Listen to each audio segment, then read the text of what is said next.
English with Anthra. It's been a long time since I last uploaded a video, so here's another vocabulary lesson.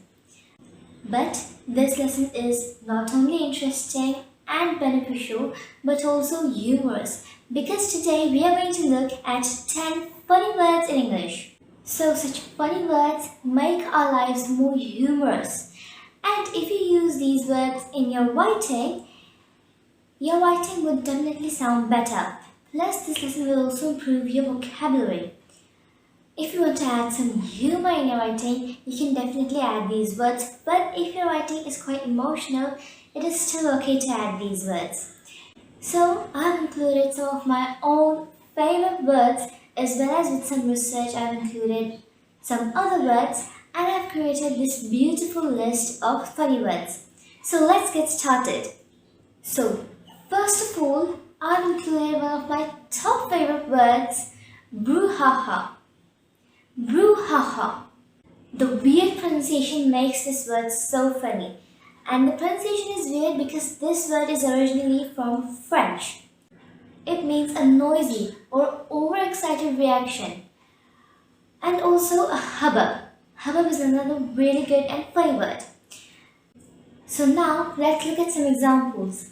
There's been a lot of brouhaha over statements. Now since this might be a new word for you, you should learn the pronunciation. Repeat after me. Brouhaha.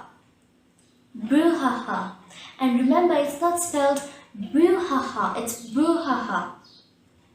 So remember, brouhaha means a noisy or overexcited reaction or something. So here's the next one. A Gongoozler. A Gongoozler.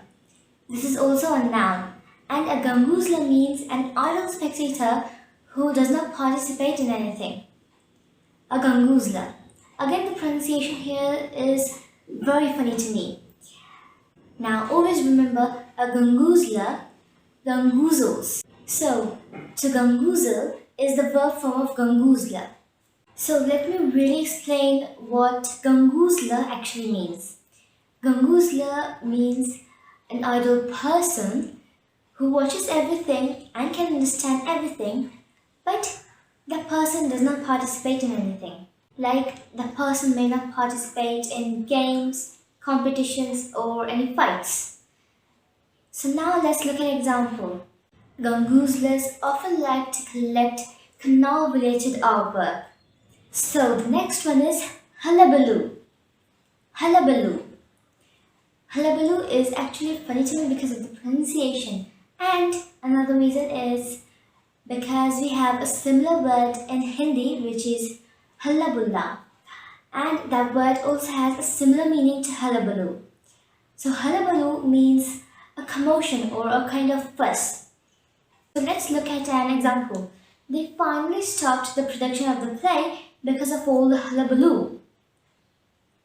So the pronunciation of the word might be very difficult for you, but after saying it a few times, you'll remember it.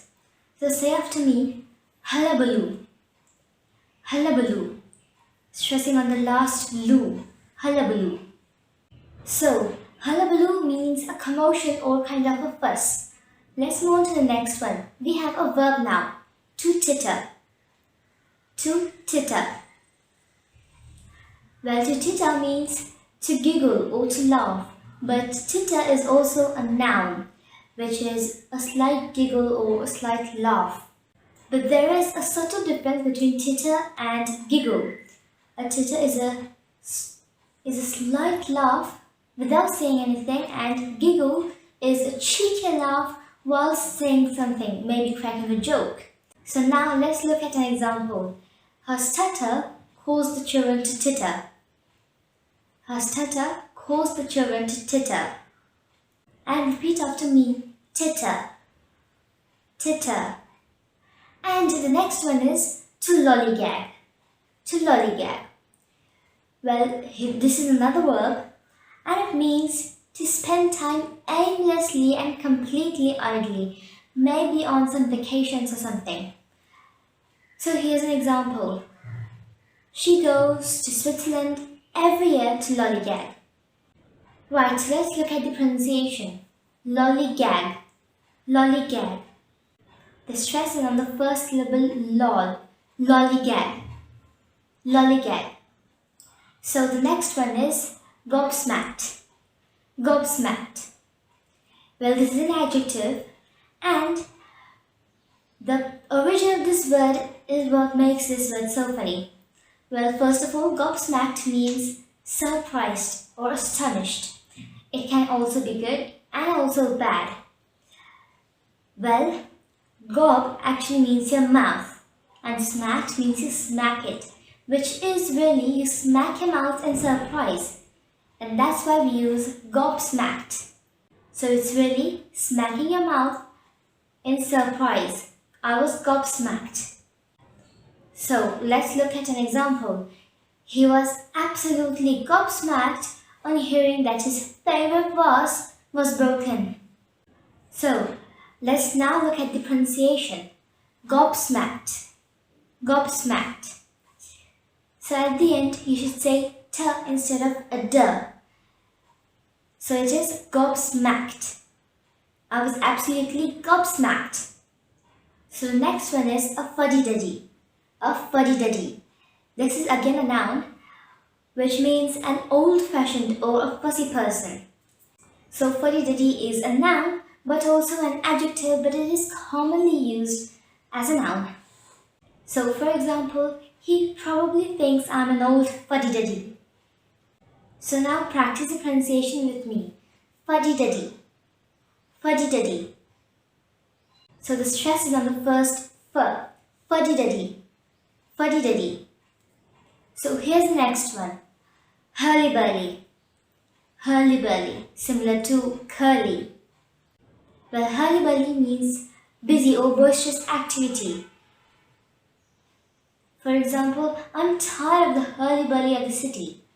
So now practice the pronunciation with me. Hurly-burly. Hurly-burly.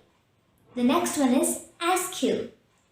Askew, and this is an adjective meaning slightly tilt, or in other words, not in a straight position.